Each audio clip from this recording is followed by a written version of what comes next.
Unsung hero थी हमारे भारत के लिए। एक्चुअली यमुना बाई एक ऐसा किरदार है जो दर्शाती है कि हाउस वाइफ क्या क्या कर सकती है जब उसके परिवार पे कोई चीज़ आती है। तो आज अगर हम भारत देश में आज़ादी से घूम पा रहे हैं तो कहीं ना कहीं उनका एक महत्वपूर्ण उसका एक हिस्सा रहा है।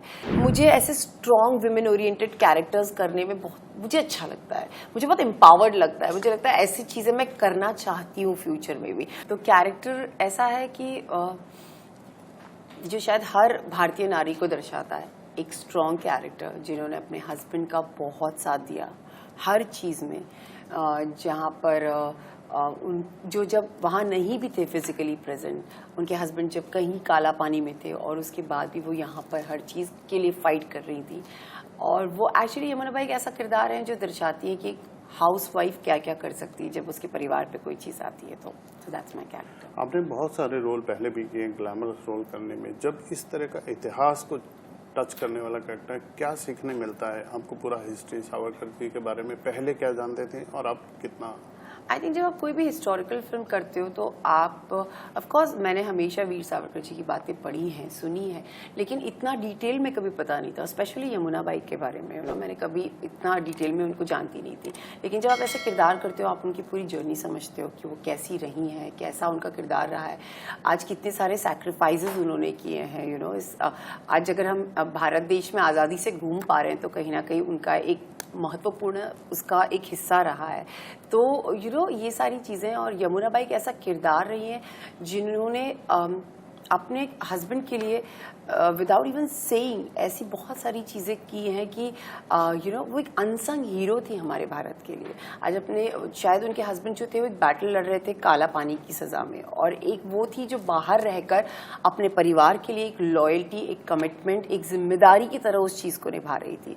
हमारी फिल्म में एक सीन है जिसमें उनके बच्चे की डेथ हो जाती है। बहुत यंग बेटा उनका चला जाता है, और वीर सावरकर को ये बात पता भी नहीं होती है, और जिस तरीके से उन्होंने उस चीज़ को फाइट किया अकेले, हैट्स ऑफ टू हर। क्योंकि आजकल की जनरेशन हम शायद ये सारी चीज़ें कहीं ना कहीं भूल जाते हैं। कमिटमेंट बहुत बड़ी चीज़ होती है।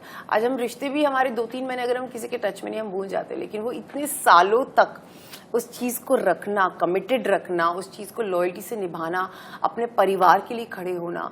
वो एक अच्छे घर से बिलोंग करती थी, बहुत रिच फैमिली से बिलोंग करती थी। उसके बाद भी उन्होंने हमेशा उस चीज़ को, सावरकर जी को साथ देना हर चीज़ में। जिस तरीके से पेट्रियाटिज्म उनके अंदर था, शायद वीर सावरकर में तो वो चीज़ थी ही थी, लेकिन वो कहीं ना कहीं यमुना बाई के अंदर भी थी। तो बहुत अच्छा लगता है जब आप ऐसे किरदार प्ले करते हो, आपको अच्छी फीलिंग आती है कि आप एक ऐसे फिल्म का हिस्सा हो जो बहुत बड़ी है। तो इट फील्स ग्रेट।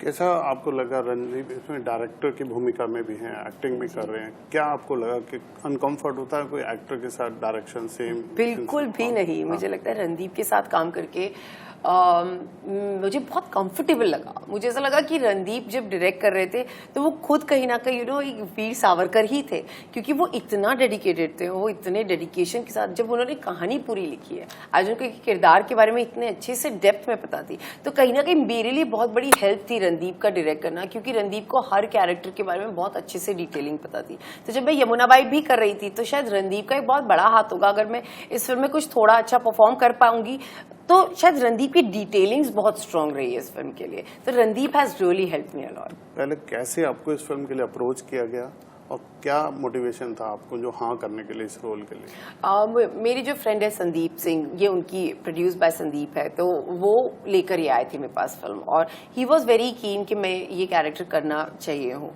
तो जब मैंने समझा चीज़ों को, मैंने स्क्रिप्ट पढ़ी, मुझे ऐसा लगता है मैं कहीं ना कहीं मुझे ऐसे स्ट्रॉन्ग विमेन ओरिएंटेड कैरेक्टर्स करने में मुझे अच्छा लगता है, मुझे बहुत एम्पावर्ड लगता है। मुझे लगता है ऐसी चीज़ें मैं करना चाहती हूँ फ्यूचर में भी।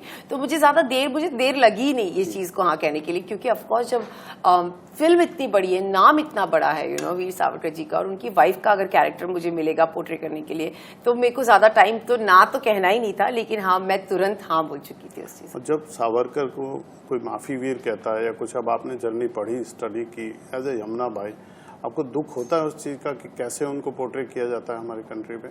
मुझे ऐसा लगता है वो नेशनल हीरो है, थे और रहेंगे। लोग क्या बोलते हैं क्या नहीं, इससे क्या फर्क पड़ता है, लेकिन उनके जो काम हमारे इंडिया के लिए रहे हैं, जिस तरीके का रहा है, आज उनका नाम है, वो he is a national hero और इसीलिए इतनी बड़ी फिल्म बनी, सो इट डजंट मैटर। तो आप अपने दर्शकों को क्या कहना चाहेंगे, क्यों देखने चाहिए फिल्म को? क्योंकि बहुत सारे दर्शकों को शायद पता नहीं है कि वीर सावरकर जी की कहानी क्या रही है, और शायद हमारे इंडिया में बहुत ज़्यादा ज़रूरी है कि हमारी हिस्ट्री को जाना जाए।